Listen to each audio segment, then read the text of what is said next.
Stoney Keeley here on this month's SoBros Hot Minute. I want to talk to you guys about poetry. Okay, it's awesome. I love poetry. I've always loved poetry. I can't believe it's taken me 11 years on the internet to talk about how much I love poetry.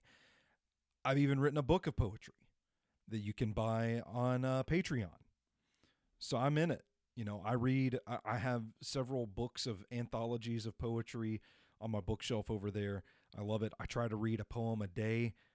Some of it, it's not my cup of tea. Some of it is. I lean into it. That's part of the experience, though. I see way too many people on the internet gatekeeping poetry. And some of y'all act like if it ain't Walt Whitman quality, then it's garbage. And it's not the case. I think a good poem can be anything. I think it can be enlightening. I think it can be thought-provoking. I think it can be beautiful, sorrowful, happy, joyous.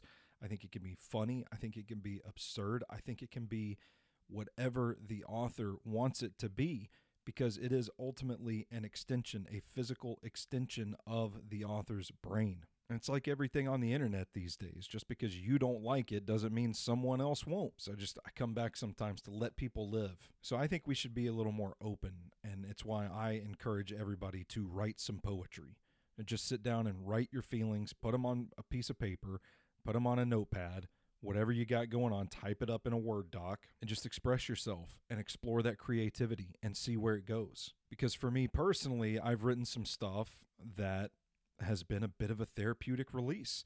I like doing it. I feel rewarded at the end of it. I've created something that is a piece of me out into the world that others can consume. I wrote a poem about some Nashville hot chicken wings I tried at the Wedge Pizza and Pub spot down here in Nashville. Most people are probably going to read it and they think it's stupid. Dumb as fuck. I read it and it takes me back to a wonderful summer night with a friend of mine, good food, good beer. And maybe you're reading that poem and it's reminding you of a summer night that you had with a friend and good food and good beer. And we share that experience because of something that I wrote. It's the good old days, man. I put the good old days in my work. It costs y'all $0 to keep scrolling when you see a piece that you don't like. That's all I'm trying to do here. As I'm trying to say, be a little more understanding. That not everybody has a Shakespearean mind, and don't be afraid to take a stab at it yourself. You know, poetry is supposed to be a celebration of the written word, right? So let people write and don't judge them. Doesn't mean you have to give everybody an award. It doesn't mean you have to celebrate and publish and act like every piece that hits the internet is the greatest thing ever. Let's just be more open to poetry, and let's be more open about poetry. I don't even know why I'm so mad about this today, but I must have seen something that set me off, and here I am in front of a microphone. We'll see what I'm mad about next month.